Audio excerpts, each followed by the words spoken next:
to my channel. I love this self-quarantine because I get to do my videos, because I never get time to do videos. If you guys can see my apples, it's fine because I'm so hungry, but I can't do this video anyways. So today I requested for a Q&A on my Instagram, and apparently I'm surprised. People want a lot of, oh my goodness, you guys are so curious about everything. Like, you want to know everything. Well, I have so many questions, like literally 17, no, I have 14 questions from you guys, but I have added 3 more questions over the would you rather that I put on my Instagram, so I'm gonna cover that. So alright, hi guys, welcome back to my channel. If you're new here, subscribe to my channel. And my name is Hagia. I call myself a delicious anyway on my social media, but my real name is Hagia. So I'm gonna try not to look outside, okay guys? I don't promise anything. So on to the first question. Do you have a boyfriend? Really guys, why are people so into other people's business? Like, I don't get it, you know? Okay, yes, I have a boyfriend, and yeah, I have a boyfriend. Next question. How did you go to Sweden? Well, I moved to Sweden because of my studies. I got a scholarship from SI, that is the Swedish Institute. I applied online and then I got it. You just Google. I'm gonna put up the link that you can use, or the website that you can use if you want to apply and come study in Sweden. I got your back guys, you know, and everything is covered if you're lucky to get the scholarship. Yeah. The next question. How did you fund your studies in Sweden? Well, like I answered, I got a scholarship from SI, that is the Swedish Institute. But first you apply for your studies, what you come to study, like for example masters in marketing, masters in accounts, anything. But they don't fund bachelors, they only fund masters. And if you're planning to come and do PhD, the PhD here is like a job, so it is hard to get a PhD from outside to but you never know your chances. Just apply, go for it and see, because what I know here is for you to really get a PhD, you have to really have good connection with your professors in school. So I feel that if you don't have that connection, it might be tricky or hard for you, but you go for it, try, apply, you never know, maybe different courses, so you go for it. The next question is, how is Sweden compared to Kenya? Oh my goodness, that's a big difference. It's really huge. First, the weather. Here we have like 7 seasons. Sorry. 7 seasons, really. Okay, we have 4 seasons, but it feels like 7 seasons, trust you me. But in Kenya we only have 1 season, which is summer, so it's a big difference. Also the culture differences, the language differences, because here they know English, but trust you me, they will make you speak Swedish. So you better, when you come to Sweden, you better start learning that language for you to excel in Sweden, okay? Yeah. And then another thing is food differences. Like, literally I will cook some food for my boyfriend, but he'll be like, what is this? But most of our food he really likes, like pilau, chapati, mandazi, samosa. They really like to try outside food, not just because they say that Swedish food according to them is boring, but I say their food is good. But you know how it works, when someone goes to another country you find the things more interesting. So I think it is like that.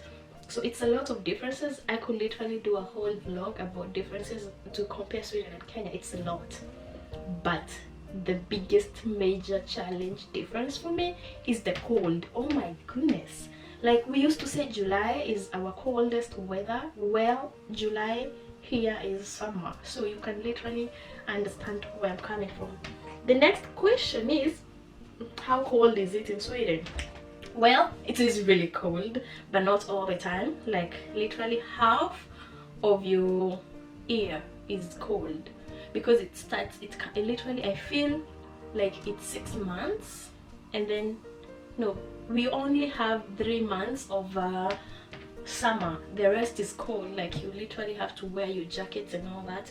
So yeah, I'm not going to even tweet these apples because they're really interfering with my video. So when there's some parts of Sweden, like for example Lapland, like North Sweden, gets to be really cold. But when you're staying in like for example near Stockholm, I stay in Jönköping, and the coldest weather in Jönköping is around,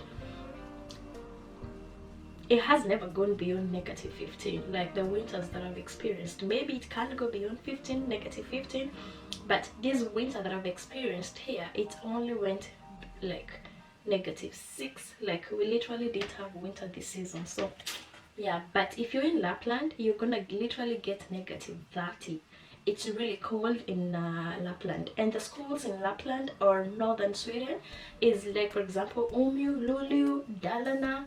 So if you're applying for studies and you choose those universities, be ready to tackle the cold, okay? Yeah. All right, next question is, how is it like studying in Sweden? I am literally shocked with the studies in Sweden, because when they teach you guys, they let you to be so independent with whatever you're doing, and you make your own decisions, and you have to follow your ass. The teachers do not follow your ass. It's up to you to do the assignments and submit, and if you don't submit, it's gonna hit you hard. So I like that independency that they give people to like do their stuff and be you. And it's not a lot. Like in Kenya, we literally used to be overloaded with work, but here you're given less, but you get to study that and understand.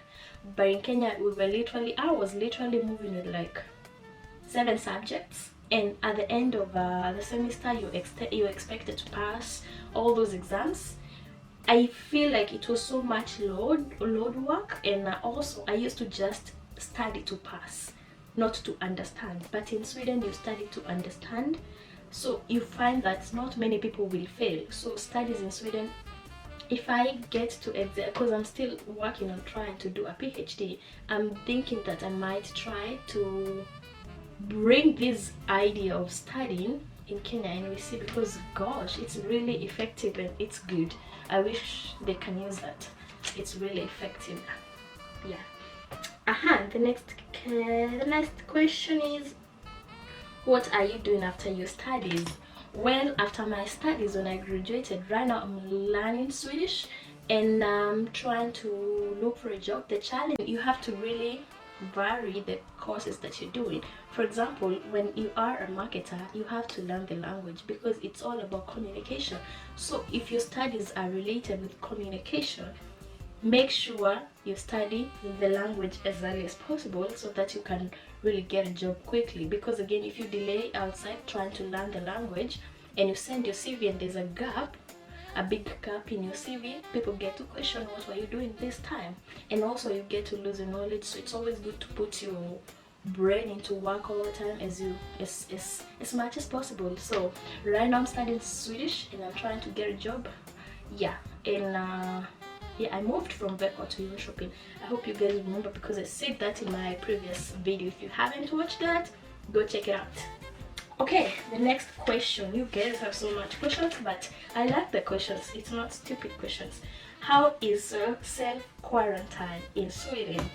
Well, this is a very good question, because self-quarantine is totally different from all over the world. Because damn, in Sweden, people don't stay indoors. Like for example, if you have a job, life is as normal here, because they say they're not gonna attack their economy. They gotta check their economy. So life is as usual. Schools are not allowed to be closed according to their constitution, as well as job. So people gotta continue working, and also schools.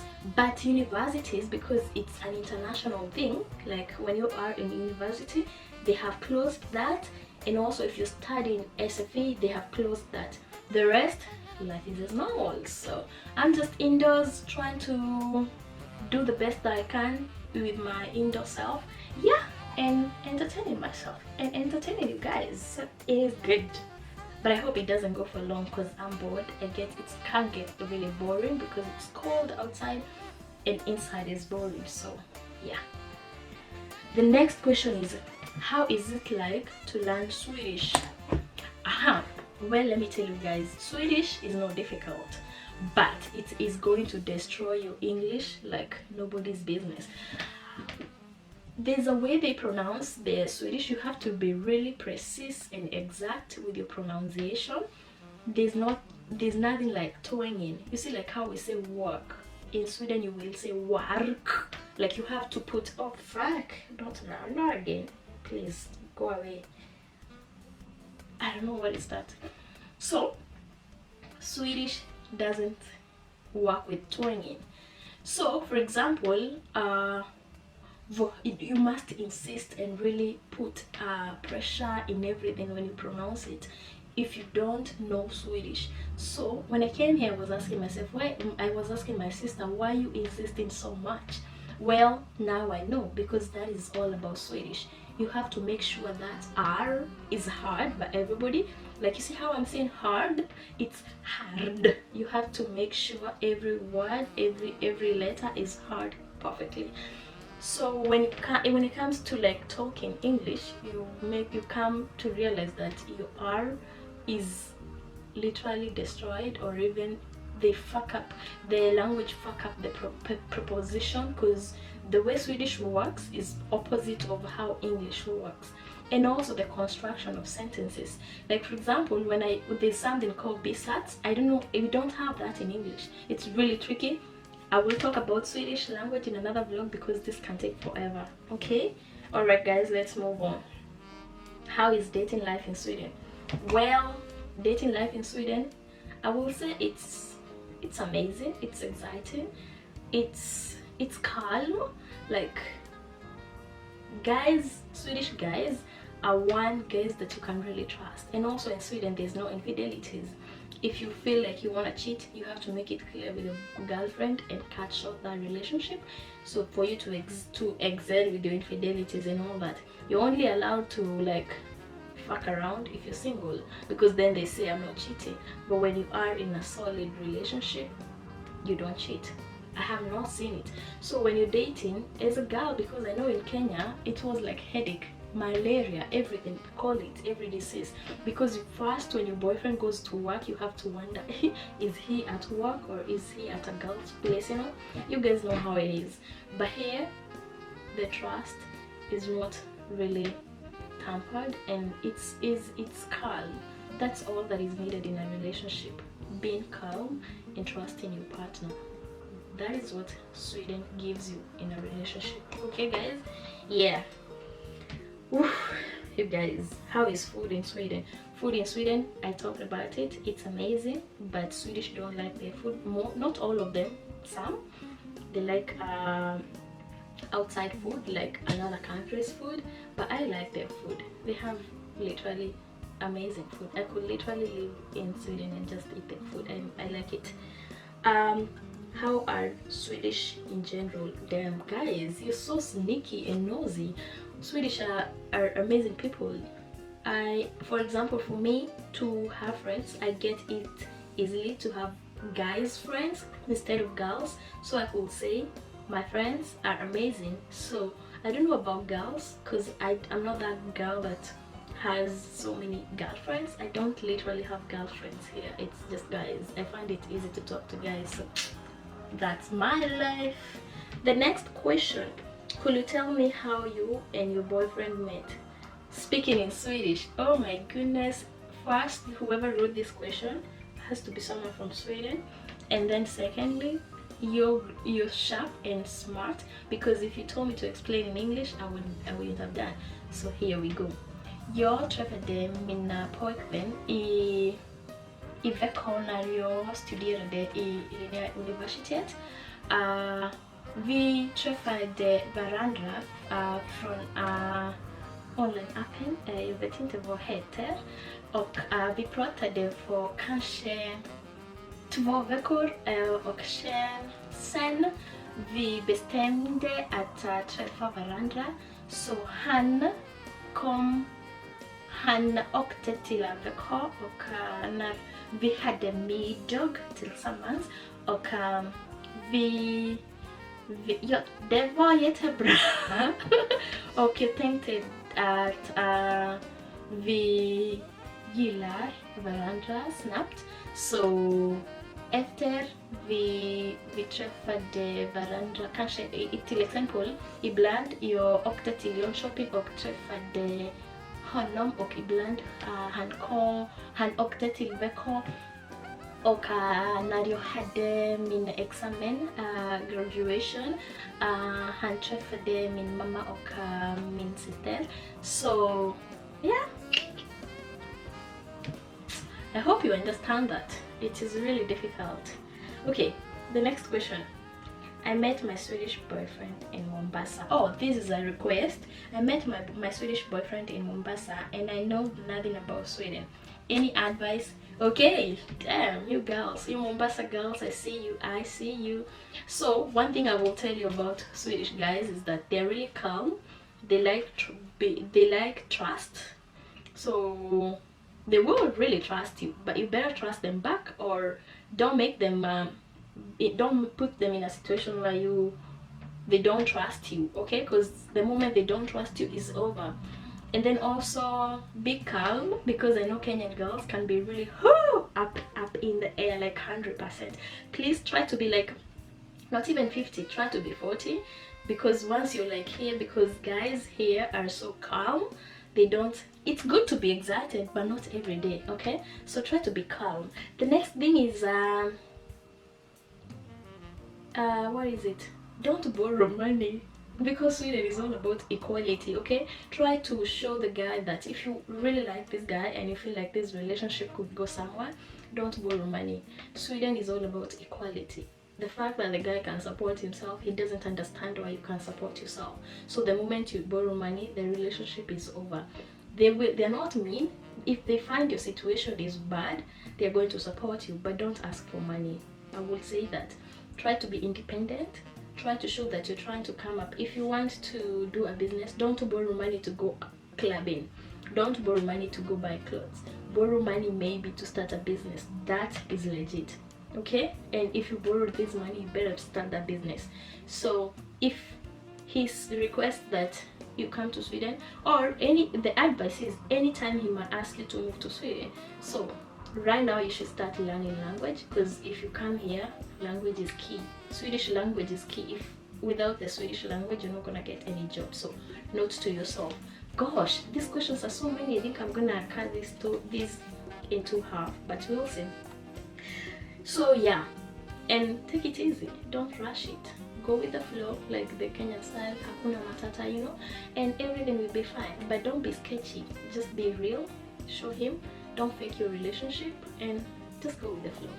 If it's an old guy, tell him to fuck off. Because if you're young, if you're 18 and the guy is 70, please tell him to fuck off. A legit relationship is 25 and around 40. But that is too much. I will say 25 and 35. That's fine. But if someone is 50 and you're 18, tell him to fuck off and leave you alone, okay? Sorry for cursing, but it is what it is. Okay, so the next question, no, these are not a question. These are some games I have put in my social media. Have you ever told about your crush to your parents? Well, no. I just tell my mom now because I'm a grown-up. But when I was a child, not a child, let's say 25 there, when I was still like trying to be a grown-up, I couldn't say shit. But now I can. I actually told my mom about a guy who passed away. Yeah, I have. I actually have, because I wrote a book about that guy. May he rest in peace. Oh my god. So I actually told my mom about that, but it was way back, like 10 years ago. Yeah, so I have. Apparently, thinking about it, I have. Okay, social media or search engines. Well, this is a hard one for me because I'm a social media marketer, but if it comes to choosing any, I will say search engines, because damn, I don't know if we can really live without search engines. So search engines is social media, bye, because if social media is not good nowadays, it is good for the market, but it's not good for human beings. Yeah. Never have I ever said I am never drinking again. Well, you know me, when I was in Kenya, I used to say every Sunday when I wake up with a very bad hangover, I was like, I'm not going to drink again. But Friday comes, I am drinking again. I think I said that like, if I could count, I could never reach to the end. probably more than 20 times. So yeah, so that's it guys from me for now. If I've left any more questions, comment below. I might do another video. This video is so long, but I will try to make it one video if I am able to do that. And stay safe guys, protect yourself, stay at home, listen to your government, don't go out because you guys are giving them a hard time, and wash your hands very well. Don't eat your hands in public or try to pick your nose in public. When you get home, wash your hands very well. Yeah guys, let's stay safe. This thing is gonna end, and yeah, bye guys. I won't let